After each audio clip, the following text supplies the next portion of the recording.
Zéro. Bonjour mesdames et messieurs, comme vous le savez, on est toujours dans la suite de la logique de cette émission problématique et compliquée, mais très importante, la réforme de l'Église.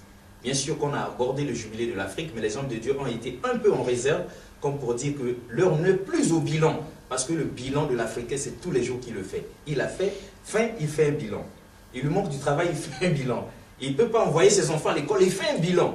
Et tout le monde connaît donc, tout le monde sait très bien que le bilan est catastrophique sur le plan politique, sur le plan social, en Afrique où nous sommes, au point où l'homme de Dieu qui amène la réforme de l'Église aujourd'hui va nous dire donc ce que cette réforme de l'Église peut avoir comme incidence sur la vie pratique, la vie sociale de tous les jours des Africains, comme pour dire, pour nous faire oublier un peu cette traversée du désert des 50 ans, et nous faire voir l'horizon que Dieu nous a réservé. Parce que justement, mesdames et messieurs, c'est ça le problème. On se demande, est-ce que Dieu entend encore les Africains?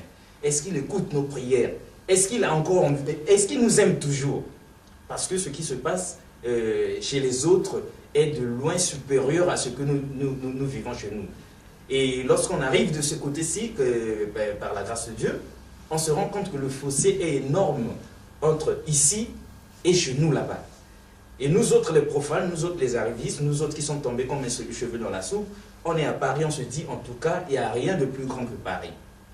On arrive en Belgique, sur invitation de l'homme de Dieu, à Bruxelles, on se dit, tiens, ça veut dire que les forces sont équilibrées entre Paris et Bruxelles. Mais Brazzaville et Kinshasa, en tout cas, n'ont pas d'effet. C'est autant dire que nous avons tout le potentiel, nous avons tous les dons de Dieu, nous avons tout ce qu'il nous a donné. Seulement, on ne comprend pas pourquoi nous n'évoluons pas, pourquoi on a traversé 50 ans comme ça, là, sans aboutir à quelque chose. Seulement, l'homme de Dieu, avant qu'on arrive sur vous, on va donc devoir lire à ces dames et messieurs qui nous suivent, ceux qui ont l'habitude de suivre, donc, lu pour vous. Et nous tirons bien sûr cette lecture de ce livre qui nous avait été dédicacé par le révérend Jean-Marie Matadi, Ngazouba, hier, donc, les ministères du Christ par le Saint-Esprit. Et lorsque nous arrivons sur la page 54, on va nous permettre de lire un peu pour que nous donnions une idée exacte de la profondeur de ce que nous sommes en train de faire et de ce que sont ces hommes de Dieu. Athènes et ses philosophes, Delphes et ses oracles, Rome et ses sénateurs, Jérusalem et ses prophètes. Jérusalem, mesdames et messieurs, et ses apôtres. Personnages fascinants à plus d'un niveau, les apôtres et les prophètes. Ces hommes de Dieu sont des êtres profondément humains, conscients de leur faiblesse, sinon de leur incompétence devant la tâche à accomplir. Comme Moïse, Jérémie, Jonas, rares sont les apôtres et les prophètes qui aspirent à assumer leur mission. Être l'émissaire du Seigneur n'est chose ni enviable ni agréable. Le plus souvent, accablés, pris entre deux forces, ils ne connaissent pas un moment de répit. Se mêlant des affaires de l'État et de la société, ne craignant rien ni personne, ils sont poursuivis tantôt par le ciel, tantôt par le peuple. Ils ne sont jamais heureux, ni récompensés, ni même apaisés. Ils risquent la prison, l'humiliation et la mort. Mais ils n'y peuvent rien. L'ami Paul dira, « Évangéliser n'est pas pour moi un sujet de gloire, car la nécessité m'en est imposée. Malheur à moi si je n'évangélise. » Un apôtre ou un prophète, mesdames et messieurs, qui refuse sa vocation prophétique et la mission, c'est comme s'il se rendait théoriquement coupable d'un méfait méritant que le ciel le punisse de mort. Il est donc rejeté, abandonné, calomnié, méprisé. Il ne peut que s'isoler et souvent vivre de façon solitaire et tragique. Les apôtres et les prophètes sont-ils différents des hommes parmi lesquels ils vivent et œuvrent? Le message vient de Dieu. Mais ce sont les paroles et les prophètes, les apôtres et les prophètes, qui les communiquent. Les mots qu'ils emploient, les images qu'ils voient, ils les utilisent eux aussi. Pourtant, ces mots résonnent différemment lorsque ce sont les apôtres et les prophètes qui s'en servent. Sur leurs lèvres, les mots quotidiens acquièrent une tonalité qui fait vibrer, comme ce qu'on a vécu aujourd'hui là, au dernier jour du séminaire avec l'homme de Dieu. Une intensité qui fait frémir. Certes, ils vivent au milieu de leurs semblables, ceux-mêmes qu'ils doivent châtier et sauver. Mais ils arrivent à transformer l'anecdote en légende et la péripétie en événement.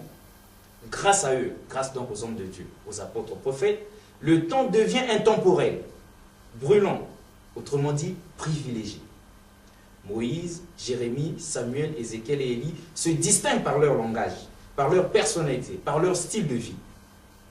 Aucun apôtre, mesdames et messieurs, ni prophète ne parle comme les autres. Certaines biographies d'apôtres et de prophètes fourmillent de détails, d'autres en sont avares. Tenez, pourquoi certains d'entre eux figurent-ils dans l'écriture elle-même alors que d'autres ne sont pas mentionnés ou qu'en quelques lignes sont détails de leur vie? Pourquoi certains sont-ils charismatiques comme Élie, tandis que d'autres semblent plutôt médiocres? Jérémie était célibataire, Osée polygame et ou divorcé. L'ami Paul, contrairement aux autres apôtres ou prophètes qui étaient mariés, il est divorcé puis refuse de se remarier. Cependant, par-delà leurs différences de caractère et de conditions sociales, ils ont en commun un destin qui les distingue de leurs semblables. Un destin souvent tragique. Est-ce parce qu'ils sont condamnés à se montrer très rigoureux, très sévères envers le peuple? Certes, il leur fallut en payer le prix. On ne peut être élu de Dieu sans devenir soit sa victime, soit celle de ses contemporains. Donc, autant être la victime de Dieu. L'homme de Dieu, bonjour. Bonjour. Cette lecture vous dit quoi déjà? Cette lecture me dit beaucoup de choses. Ça me fait beaucoup de bien. Ça me rassure que ça ne vienne pas de moi. Ça me rassure que ça soit un homme de Dieu, un autre homme de Dieu qui pense comme ça. Du coup, ça me rassure que je ne suis pas en train de rêver ou je ne suis pas en train de devenir fou, mais que je suis en train d'identifier aujourd'hui l'exactitude de l'appel des apôtres et des prophètes. Donc ce sont des hommes appelés par Dieu pour essayer de faire ce que Dieu fait.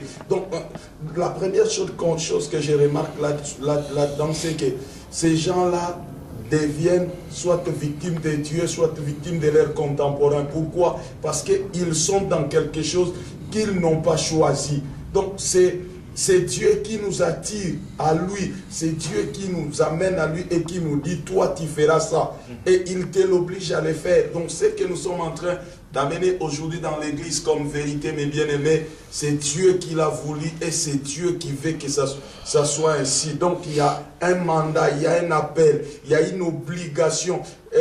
L'apôtre Paul dit, c'est par nécessité. Il dit, c'est par nécessité que je prêche la parole. Donc, il dit, parce que lorsque nous regardons les conditions de vie de ceux qui veulent vraiment amener le royaume de Dieu à avancer sur la terre, ce ne sont pas des gens qui vivent dans la luxure, ce ne sont pas des gens qui sont dans l'opulence, ce sont des gens qui apprennent à payer du prix du jour au jour pour que les intérêts de Dieu avancent. Parce que quelqu'un qui a été appelé, touché par Dieu pour accomplir un mandat, reste l'esclave de ces dieux-là, reste l'esclave de la volonté de Dieu. Je suis très content de voir que l'apôtre Jean-Marie Ngazouba, que je connais bien, peut écrire de telles choses. Je recommande à ceux qui m'écoutent, qui ont la possibilité, ce livre est en France, est sorti en France depuis quelque temps. Si vous le rencontrez, lisez-le, les ministères